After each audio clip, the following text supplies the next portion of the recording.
Welcome, everyone. Welcome to the first webinar in our series on net zero making it happen. I see a number of people just joining us and logging in and settling down for what should be an exciting conversation. So we're just going to give people a couple seconds to join us as they manage their technology. Okay, it looks like people are making it through the web and getting onto this onto our webinar. So again, welcome everyone. This is our first webinar in the series on net zero making it happen. For those who don't know me, my name is Rich Overmoyer. I'm the CEO of Fourth Economy, a steer company. We're really excited to be here today with you all and excited to see how much energy and enthusiasm there is for our conversation that's ahead. Today, this is our first in this webinar series. Today, we're going to answer the important question, how do we challenge our thinking to make net zero a reality? And we'll also discuss and hopefully debate a little bit some of the fundamental questions of whether pragmatic compromises are the key to delivering net zero. And finally, we're going to ask the question, can we achieve net zero without a radical overhaul of global behaviors in the way that we approach our daily lives? Just to remind everyone that these sessions are being recorded so that we can share these with a wider audience and follow up with people in the future. In addition, we will be taking questions throughout this webinar, and so please feel free as you're hearing ideas and opinions, feel free to weigh in. We'll have saved ample time for discussion towards the end. To help answer the questions I posed and better understand the challenges that accompany them, we have two world-leading, highly experienced panel of experts. First, Gloria Hutt, recently elected president of Evópoli and former Minister of Transport and Telecommunications in Chile. We're really excited to have Gloria join us. She holds a degree in civil engineering from the Pontificia Universidad Católica de Chile, not my original language, obviously. I'm sure Gloria can correct me. And she's been a professor and master's in public policy program in the School of Economics and Business at the university. Gloria is a keen proponent of sustainable transport approaches and has significant experience across public policy planning and implementation. She has real life experiences that we'll hear about today, about the opportunities and the challenge that governments and local authorities face as they think about implementation and achieving net zero. We're really excited to have Gloria here today. Next, I'm pleased to introduce Jane Stevensen, CEO at JS Global Advisors. Jane is formerly the Managing Director of the Climate Disclosure Standards Board and Chair of the Oil and Gas Advisory Group at the Carbon Disclosure Project. Jane led CDP's engagement with the Task Force on Climate-Related Financial Disclosures, supporting the TCFD Secretariat and corporate members in the development of the recommendations and the framework. She's an expert on implementation and other ESG-related reporting frameworks, and currently an advisor to the UN Sustainable Stock Exchange Initiative and the UK Green Finance Initiative. Jane is a Radix Fellow on the list of top 50 women to follow in climate change and a regular speaker and panelist at global climate conferences in the UN COPs, as well as Climate Action Sustainability Investment Forum events. Jane, Gloria, welcome, and thank you for being here today. Jane, I think as we were leading up to this webinar, we had some lively discussion about how to frame the context of this first in the series. And you wanted to, I think, get us started by presenting a few slides to sort of frame our discussion going forward. Jane, I'll turn it over to you. Rich, thank you. Thank you very much for that introduction. And yes, it's really quite a privilege to be kicking off a whole week of webinars for STEER, which are looking at net zero and all the challenges related to it. But I did think it would be helpful to just take a moment at the start to step back to sort of review the whole net zero concept itself. And I'm starting with some significant dates and data points. 7 years ago, in 2015, the Paris Agreement was signed at COP21. The key statement of that agreement was to keep global warming to 1.5 degrees centigrade above pre-industrial levels. And to achieve this, global emissions would need to be reduced by 45%, that's in total, by 2030, in order to reach net zero by 2050. In effect, it means that by 2050, carbon and greenhouse gas emissions will be balanced or effectively cancelled out by the absorption of an equivalent amount from the atmosphere. Unfortunately, the truth is that despite the extremely robust information from the IPCC, the Intergovernmental Panel on Climate Change, and from climate scientists all around the world, together with the clear empirical evidence we can all see with extreme weather events driven by a warming climate affecting us daily, we've been going in the completely opposite direction. Atmospheric levels of the three main greenhouse gases, carbon dioxide, methane, and nitrous oxide, all reached new record highs last year in 2021, according to a report from the World Meteorological Organization, the WMO. The WMO's Greenhouse Gas Bulletin reported the biggest year-on-year jump in methane concentrations in 2021 since systematic measurement began nearly 40 years ago. And bringing us right up to the present, 2 weeks ago at COP27 in Egypt, it was announced that the emissions are projected to increase by another 1% overall in 2022, hitting a new record of 37.5 billion tonnes of emissions. The chart on this slide shows this clearly. After a dip in 2020 owing to the COVID-19 pandemic, global carbon emissions rebounded and then some. India contributed strongly to that with a predicted 6% increase this year. So we need to do something, and we need to do it at scale and at pace. To hit the extremely challenging target of net zero, we're going to need to deploy multiple levers to create change. Could we have the next slide, please? One of those levers is the effective use of reporting and disclosure, which can support a clear decarbonisation pathway.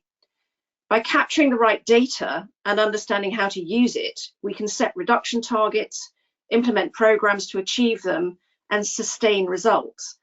But in response to this recognised need, there's been an explosion of reporting systems, frameworks, methodologies, which has resulted in an alphabet soup of acronyms to navigate through.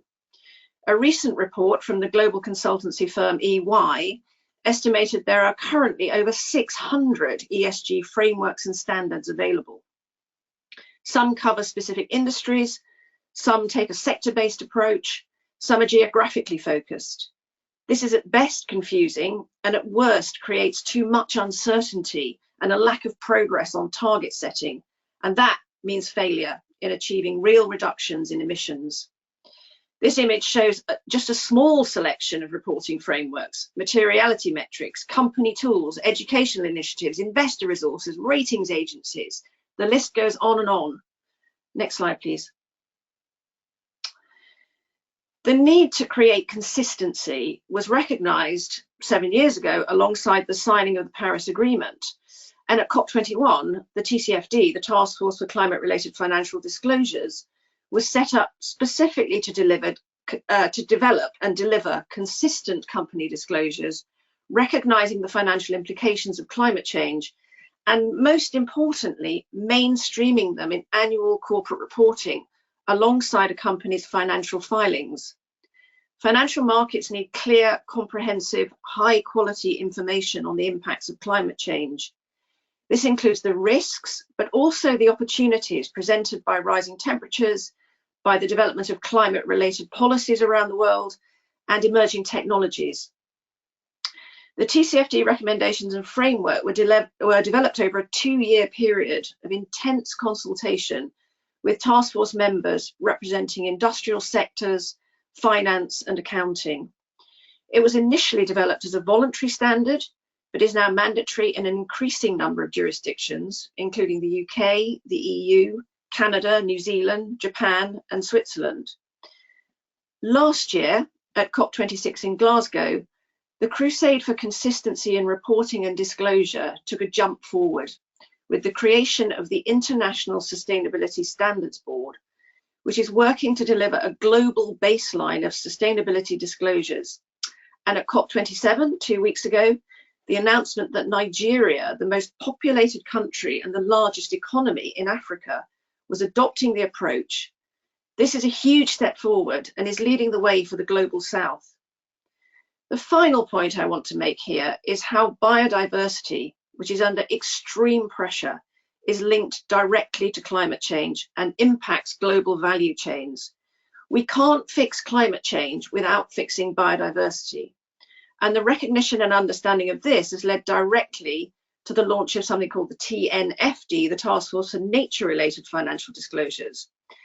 This comprises a group of 40 financial institutions, corporates and market service providers with over $20 trillion in assets between them. Developing a framework which will fully align with the TCFD will become applicable from next year and will be aligned totally with the ISSB's work to bring together those inextricably linked partners in this, climate change and biodiversity loss.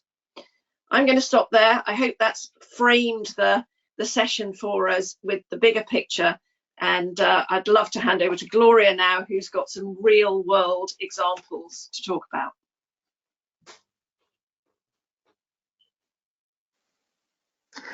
Thank you, and I appreciate very much the invitation that I received from STEER, and it's a pleasure to join this panel. I just want to describe the situation in Santiago de Chile. I was the Minister for Transport and Telecommunications, and some years ago in 2016, we started with the first electric bus in the city. It was just a trial. There were no other service to support the operation of that bus. It was a learning process. Then other operator added 2 buses. And what we did was to take the concession contract that the public transport system in Santiago operates under private concessions. And the operators receive a subsidy from the government, from public funds, which covers about half of their costs. What we did was to allow them to take part of that subsidy that covers the payment of the buses and allow them to put it in the financial system.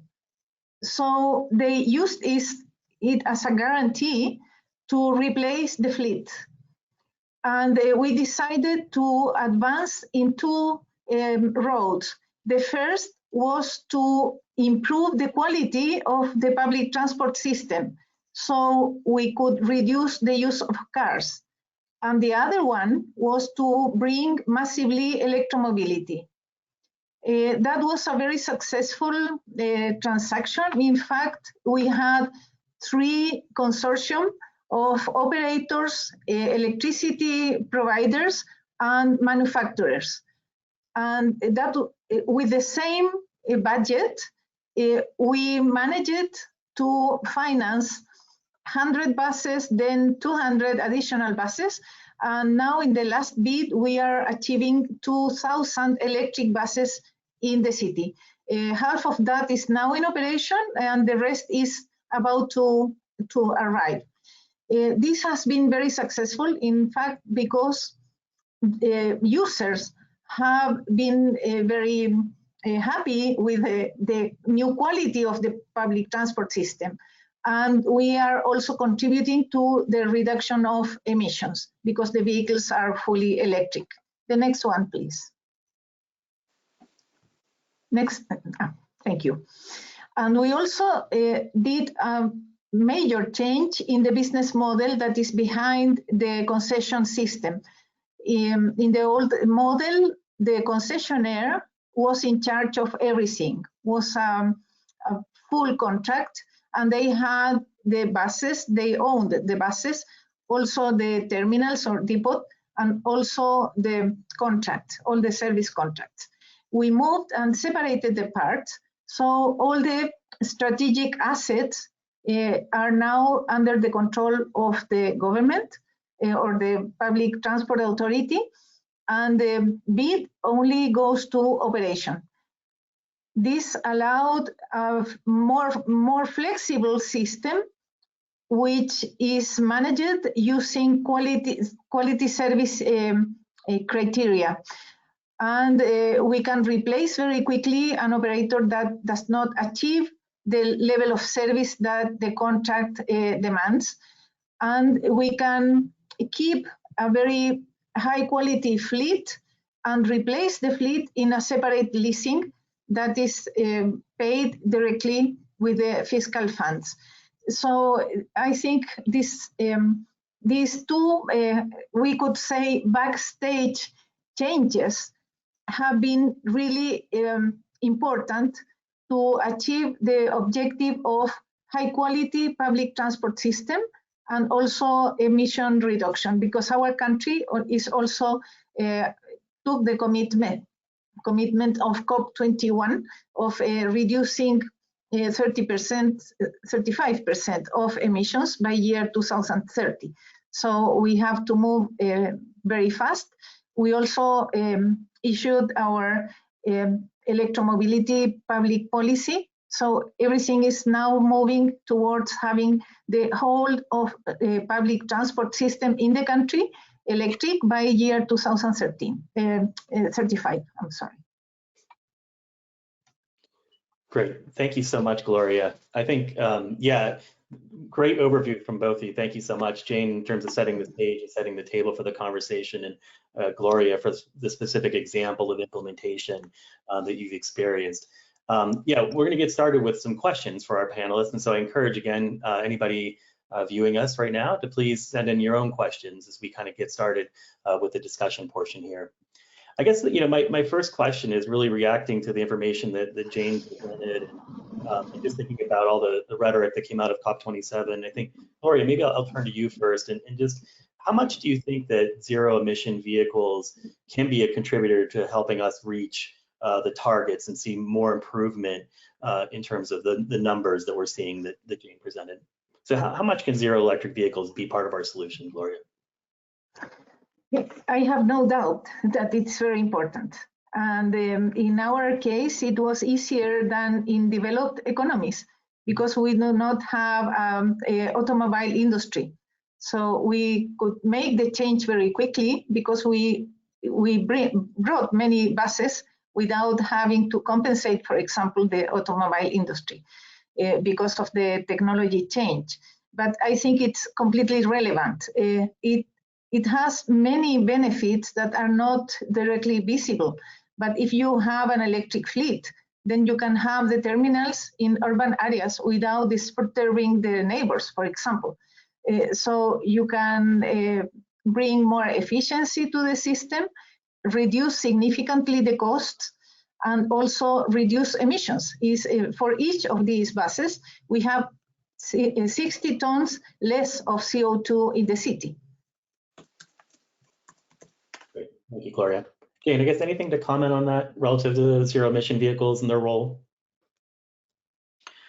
Well, I think absolutely vital, particularly given the requirements that we need to understand what needs to be achieved for the transformation of our infrastructure around the world, and of course how that feeds directly into the energy transition. The truth is that we have to double down on decarbonisation more than ever, and this is frankly almost in spite of the outcomes of COP27. We're already 4 years into what's been called the decisive decade for climate action. So that's almost the halfway point. And to be really frank, as with that slide with the graph, the emissions graph that I showed initially, we're not doing terribly well. Again, given that we've just had COP27, there are essentially two parts to a COP. There's the formal UN process of negotiations, government to government, and there's the action track where you've got hundreds of corporations, NGOs, scientists, government representatives all talking about where are we now and what do we have to do. And in reality, this year, the UN negotiations, I think, have really resulted in backtracking. Last year at COP26, we committed to raise our ambition over the coming year. We obviously have failed in that ambition. Last year, we agreed to actually phase out fossil fuel. This year, due to objections from a number of the signatories, there was no agreement achieved. And actually, at one stage, there was even a move to take the 1.5 degree target out of the negotiations. The EU said they would walk out if that happened, and so 1.5 has stayed alive. But the transport and infrastructure sector globally is a large emitter of emissions. Off the top of my head, I think it's around 20%. And obviously the transition from the internal combustion engine to electric vehicles is absolutely vital in achieving net zero. Yeah, I guess with both, I think both of you alluded to this, but I think that the question I think that we posed at the beginning here, I'll just harken back to around behavior change. And really, I think you're talking, Jane, about behaviors that are almost retracting in terms of the commitments that they've made before. And Gloria, I think you talked a little bit about finance and the behavior change and the way we fund these things and the model. I guess, are there other examples when you think about the implementation, like how do we get at scale to change behavior, do you think? And I'll open up to either of you. I think it's different in different areas of the world, and you need lots of conviction. And for example, in Latin America, we have very heavy bureaucracy. So you have to have a good project, but also have to fight against a hostile environment in terms of advancing in the project. So it's very important to make sure that the context is appropriate, and you can advance with the financing and also with the regulation that will support and enhance the implementation of the project. You also need to be innovative and combine the parts in different ways than before, and also bring other actors to this model. So it's a mix of many variables that you have to manage, and not just the behavior of investors, but the behavior of people is very important. We have to keep it in mind and bring people to public transport, to massive transport. That's a very important contribution also to better quality of air in cities.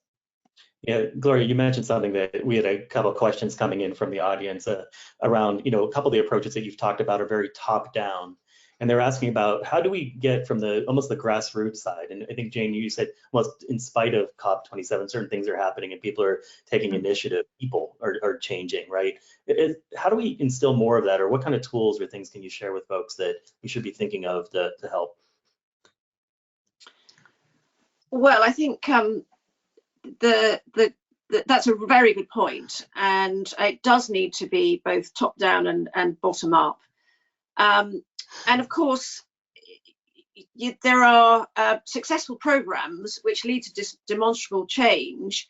If something works, it tends to then get multiplied and copied and followed. But with all initiatives that don't work, and I mean, let's be honest, we have had a huge amount of information and knowledge about climate change for a long time, and we are clearly not acting on it. Usually it's a case of reframing and actually finding a way to communicate effectively. If it hasn't been communicated effectively, it's not going to happen, it's not going to land. It's vital to find the messaging that clearly resonates with the specific audiences you want to influence in order to create change. And I think Gloria's example is a particularly good one in innovation in how to finance climate change driven in terms of infrastructure.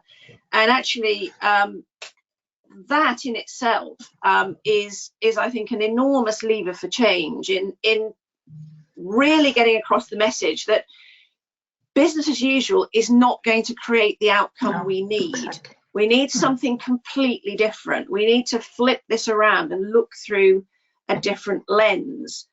I think there's another quite important point as well.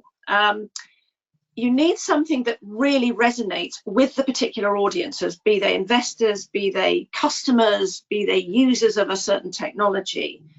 But there's also a need to ensure that the messaging has a positive aspect to it as well. It's not all doom and gloom, which we can be guilty of in the world of climate change and environment and so on.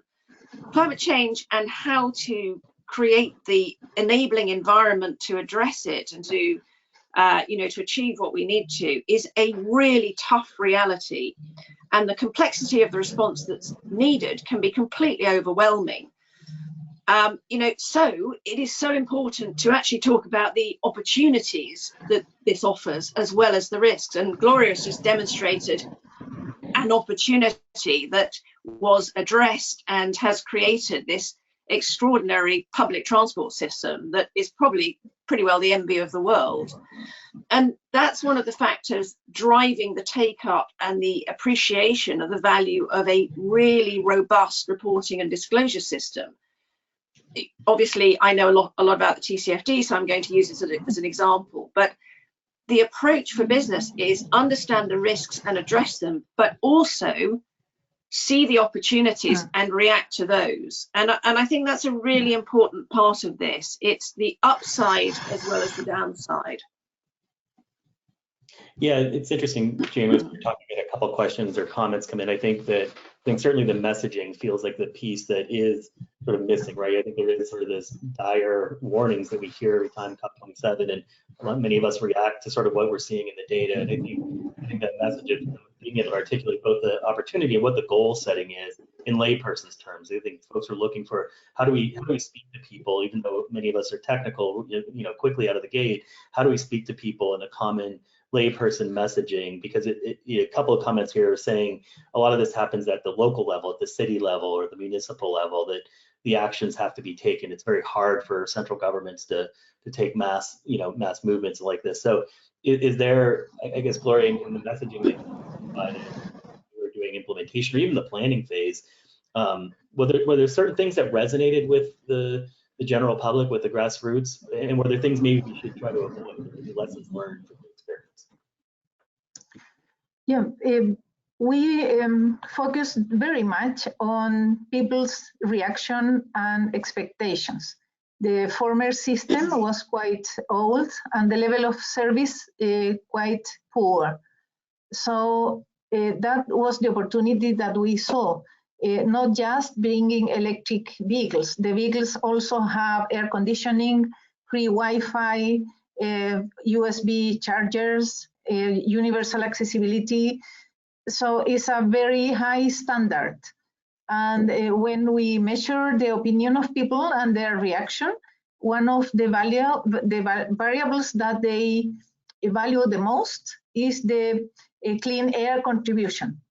So people have the feeling that using these buses is helping to a better environment. So I think it has many benefits, not just reducing the emissions, but also reinforcing the consciousness of citizens. So the ranking and the surveys that we have undertaken have shown very good results. People feel very committed to the system.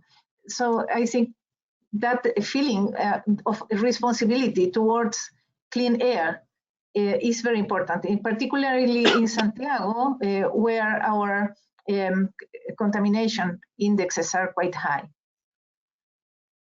Thank you, Gloria. I guess, Jane, related to that, kind of building on that in terms of the clear communication, I mean, have you seen examples, either communities, you don't have to name names if you don't feel comfortable with, places that have done exceptionally well of taking the framework, the measurement framework and the reporting and being able to communicate to their citizens, or the opposite, places that's gone poorly and as a result haven't been able to meet the goals? I think on a community level, that's quite a difficult question to answer. But I do think that there have been some great successes. There have been examples of, in CDP, for example, that runs a program on cities, states and regions where whole cities and whole regional areas are reporting on their carbon and greenhouse gas emissions and monitoring how those change and how that does relate directly to health and well-being. And I think that point, which Gloria has focused on, is really important. Again, they are so completely linked to one another that if we address the issues around climate change and emissions, we are also directly addressing, you know, the health of our populations. One thing that I think is really important in all of this, whether you are a corporate organization, whether you're a town or a city or a region, is initially thinking about, as your first step, how are we going to define success? And the first step in that sort of decarbonization pathway is that, you know, that addressing and defining of what will success look like. You know, you need to establish a baseline where you're starting from. You need to look at your emissions and then develop an understanding of the source of all those emissions. And of course, transport in a regional setting or a city setting is going to be a really major part of that source for emissions. Once you've done that, you can then start to set targets. And you know, there are examples of many places where you actually see it on public transport as to what the targets are what we're aiming for, and so on. And of course, once you've set your targets, you've got to deploy your programs to be able to actually get to those targets and to then set new targets and move on again. So all of this is going to be driven by capturing the data and then monitoring and setting targets and then ensuring you get there. And also, of course, reviewing and understanding that the information you can gather from a target that's missed is just as important as one that you reach, or in fact, you know, go beyond that target. So it requires an understanding of exactly where these emissions are coming from, and then you can decide what to do about them. And actually, that's very empowering. It's empowering in businesses. It enables an organization to really understand, you know, what is driving this issue. And it also directly impacts on costs and understanding of, you know, what this is costing either the business or the entity or the community. So again, all of these things are absolutely linked and can be managed by understanding the data. Yeah, that seems to be, I think you've mentioned it a few times, I think up front, even thinking about, do you have access, can you get access to the data, to the measurement, to set a baseline in those targets and know if you're being successful. I think that's so critical. I guess, Gloria, I'll ask, I mean, I think in the implementation, and as you were thinking about the electric buses, I think, how did you approach the data and thinking about what you are going to be reporting and communicating that to the leaders and the public? How did you approach that? Yeah, we once we started with this higher standard system, not just because it was electric, but also higher standard, we developed two major pieces that are complementary. One is the electronic payment and the technology that goes with the system. So we can pay from the mobile phone, for example, or with a card. We can charge the card during the night automatically. It's a quite strong system. And the second part was the information system to users with an application that provides all the route information, but also allows comments from users. So you have many facilities that are in your hands. These are two components that help a lot to integrate the whole trip for each passenger. And we are permanently delivering information, not just to passengers, but also to researchers. So they can develop improvement or what we are trying to do, or we did, because I am not the minister anymore, is to put the information open to developers. So if you give them information, they can also create more applications and more survey and more conclusions. So information is a key part of this system. And in the case of electromobility, was relevant to compare the convenience of investing in an electric bus, which is more expensive than the diesel bus, but the operation cost is much lower than the diesel, that in very few years you compensate the higher investment. So it's very important to know the performance of the buses, for example, consumptions, or how the maintenance works. If you put all that information together, then you facilitate the development of the system and the enthusiasm of new investors that want to change their fleet as well. That's great, Gloria. Yeah, I think hearing a lot about the sort of open source or transparency in the data and the measurement. Yeah. You want collaborators to keep you honest, to help you even think about solutions in the future. So I think I've heard that from both you and Jane. First of all, thanks everyone for the questions that keep coming in. We're quite a few in front of me here, so I'm trying to merge some together. But Jane, one direct one that came in directed at you. I think you and Tony Feather recently noted in a white paper the importance of objective and consistent reporting of progress. How much should this be an international solution, or would you be willing to see a sector or national solution as a pragmatic approach or pragmatic solution? Well, that's an interesting question. I mean, we do, as I said earlier, the need for a global baseline is vital because, of course, you know, value chains now, that there are no boundaries, there are no geographic borders, generally speaking, and we saw how important that was actually very clearly demonstrated during the pandemic. So we're very aware of how supply chains and value chains are, as I say, borderless. However, I'm a pragmatist, and anything that pushes the dial forward, I think is a good thing. So whilst the gold standard, if you like, is the global sustainability or information baseline, if something works on a local level, absolutely go for it, because you know, local solutions are just all part of creating the global outcome. And there are things, of course, that have to start locally and have to start small. You know, I was thinking about what Gloria was saying in terms of the electric buses and how that, you know, what a success that has been.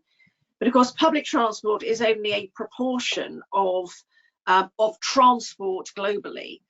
And, you know, as the electric vehicle market increases and the proportion of purchasers of private vehicles is moving towards EVs, there are so many other things that have to be addressed. So there's the whole infrastructure issue, which could, you know, really hold up the rollout of electric vehicles.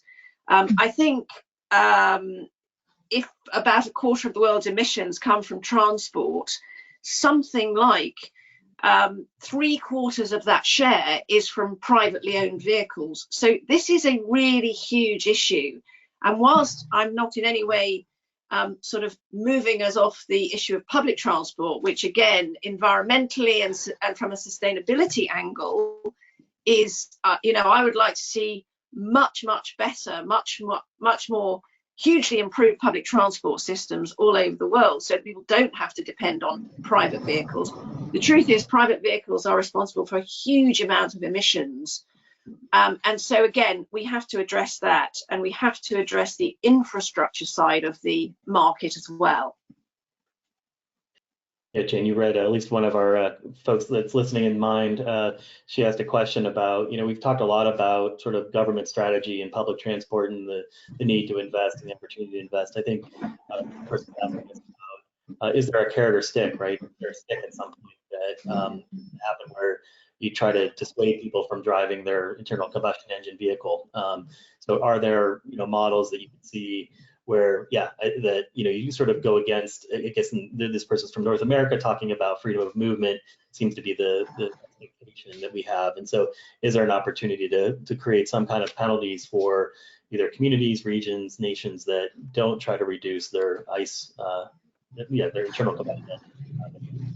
I'll just throw that out there. I don't know if anybody wants to handle that one.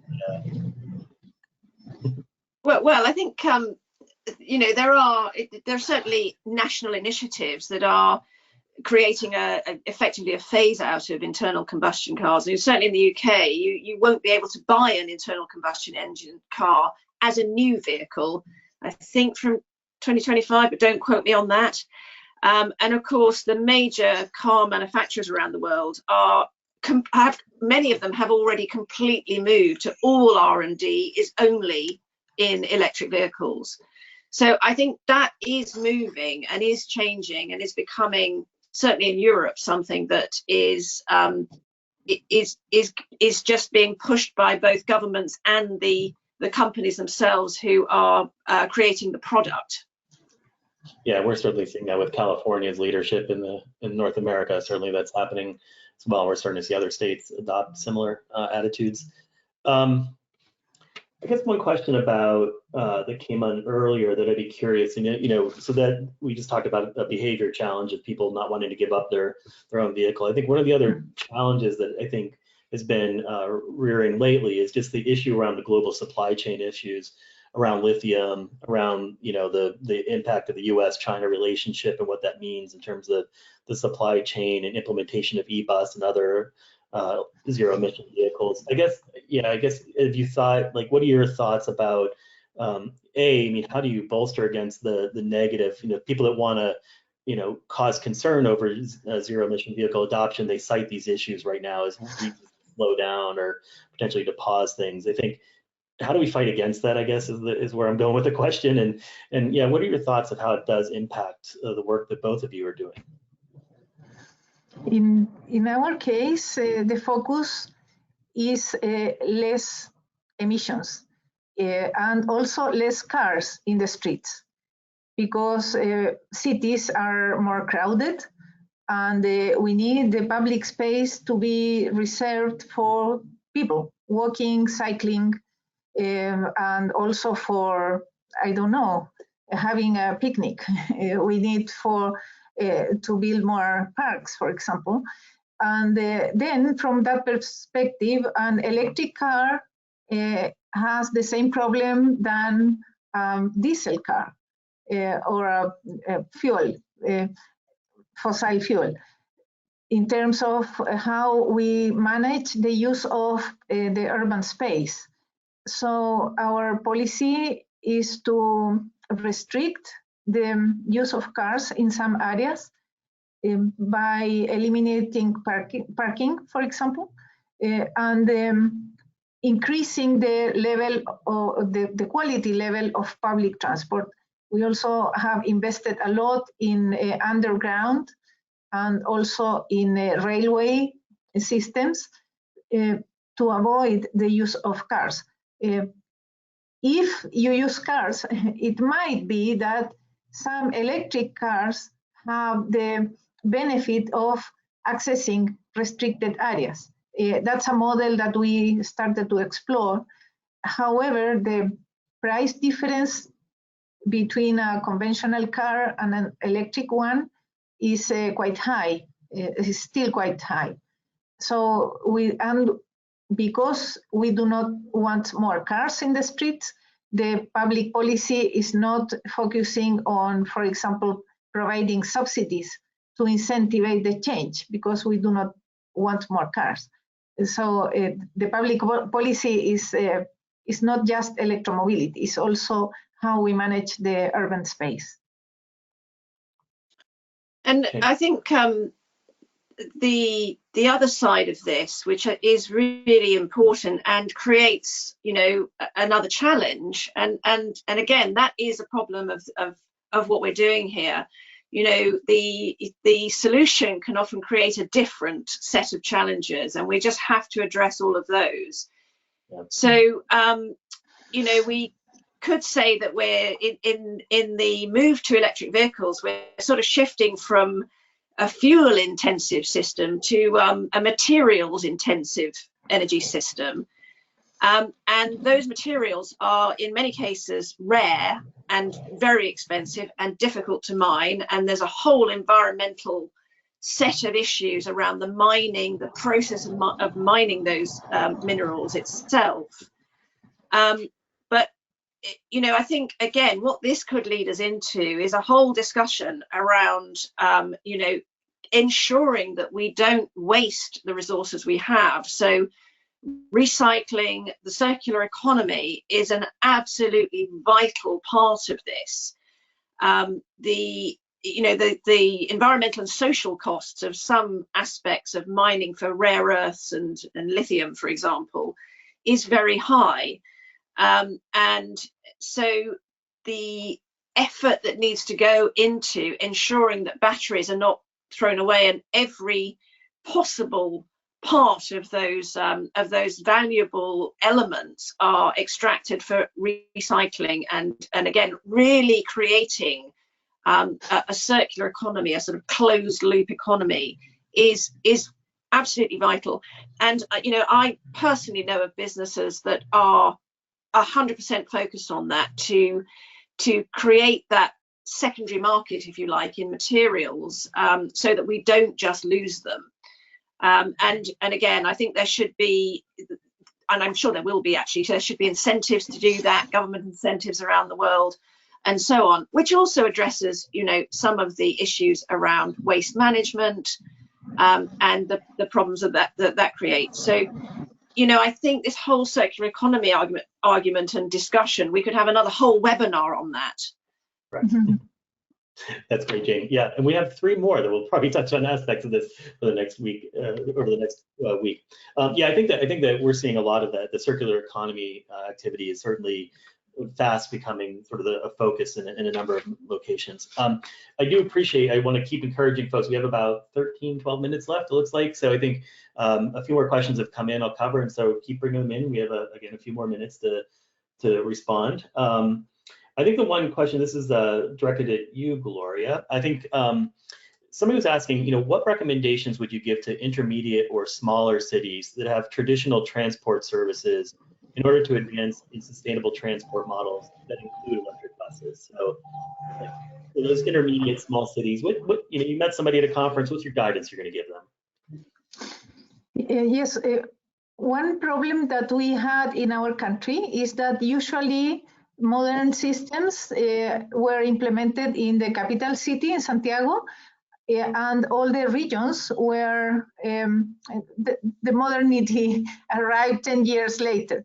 So part of our project was to reduce that gap, and we developed specific models for different cities because of there are differences between cities in terms of climate, of the length of each trip, the demand profile.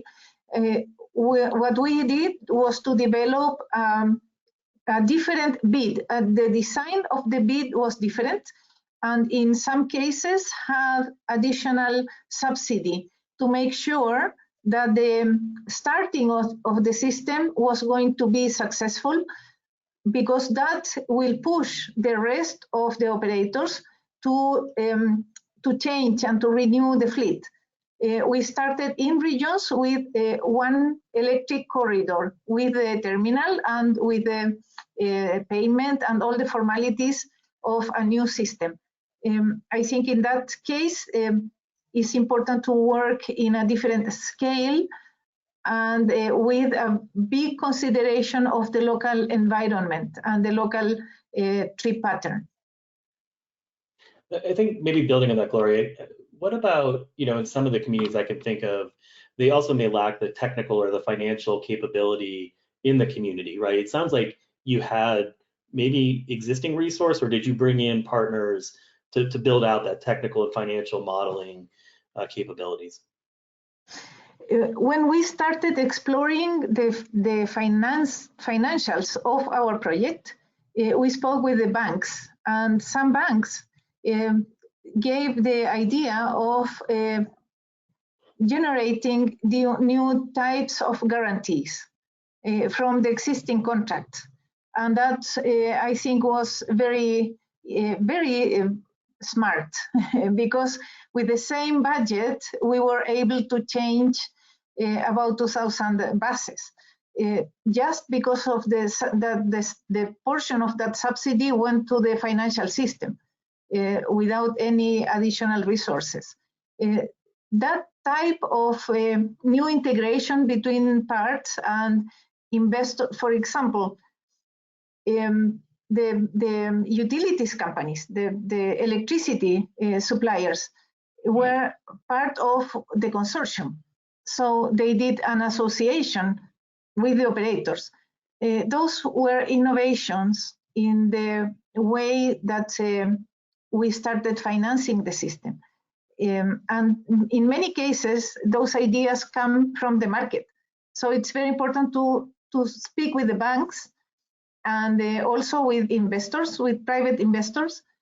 So to think out of the box, not just the local government and the government subsidy, but also the financial system, investors in other areas, and you get many ideas that when you put them together, the system starts to build new options.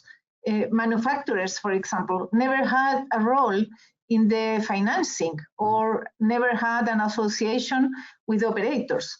And that also came from this new opportunity. So we tried the first one, and then very quickly we had other two consortium in the same shape. Yeah, Gloria, that's really helpful. Yeah, I think that's the key. I think I keep hearing from both of you is really the table that you're setting, and that, you know, trying to find those folks that are in the people within systems that are willing to sort of get outside of that system and think about new for implementation. So I'm being told that I'm supposed to start summarizing. I guess before I move, I've been taking some notes as we've kind of talked through, and I have a couple things to share my takeaways. But if there's anything that Jane or Gloria, any final comments that you have, I wanted to give you the floor. Yeah, I would like to recommend that never lose the importance of passengers when you design the system.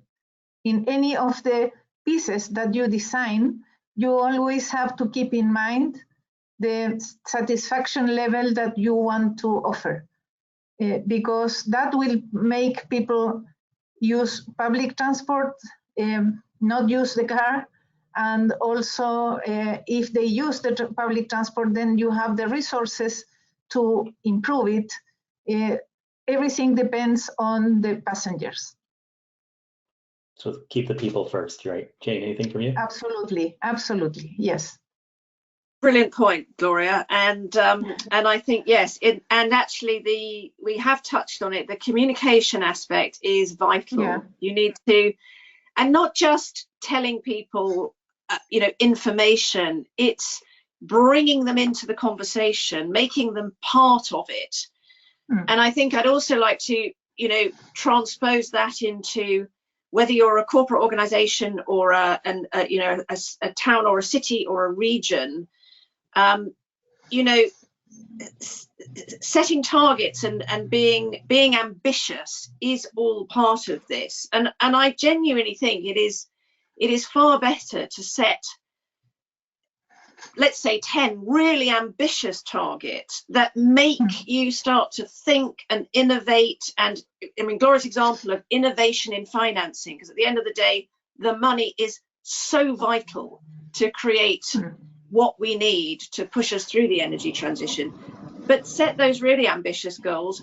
You probably won't actually have a clue how you're going to hit them to start with, but they will really make those exciting new ideas come, you know, break through. And actually, again, the ones you don't hit will give you just as much information as the ones you do hit. And obviously, you know, my final point will be capture the data, understand it, disclose publicly so that everybody can see what's happening and can understand it. Thank you, Jane. That's great. Yeah, I think, I mean, a couple of takeaways. I think you've covered a couple of these, but like, I think that, you know, you mentioned we're at the halfway point of decisive decade and we're not doing well, right? So I think it's imperative that more of these conversations and everybody that's participated with us today, we do think outside of our traditional sectors and our silos and really think about broad collaboration, which I think is the second thing I heard from both of you. It's really, there is no single organization, no single nation, no single entity that really can tackle this challenge. It really is both at the macro level. I think there has to be some, you know, motivation and some desire to set those standards, but then, right, how do we engage the people and making sure that they're part of the solution and part of the conversation for implementation? And I think we'll hear more about that as the week goes on. And then I think finally the creativity part, I think, you know, hopefully we underscored today and through the rest of this week, which I think we have a slide here that talks about the rest of the week, but I think really trying to show examples of places that are doing well, that are implementing and making a difference, I think is going to be critically important for us all to continue to learn and grow and not be afraid to think very differently about how we've operationalized things in the past. Those are my three takeaways. I guess my final role here is, I think the next slide has information. I encourage you, hopefully you've signed up for additional sessions. I really do think each one of these obviously digs deeper at some of the things we've talked about. You see here finance, certainly communities and the people first aspect, and as well as adoption. So I think we've tried to sketch out a pretty robust set of topics, and I think today was a great kickoff to those various conversations that we'll have over the course of this week.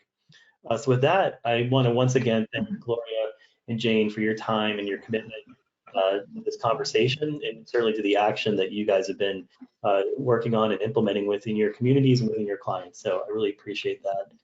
And thanks. We'll hopefully to see you again soon. Thank you very much. Bye-bye. Thank you. Hang off, everyone.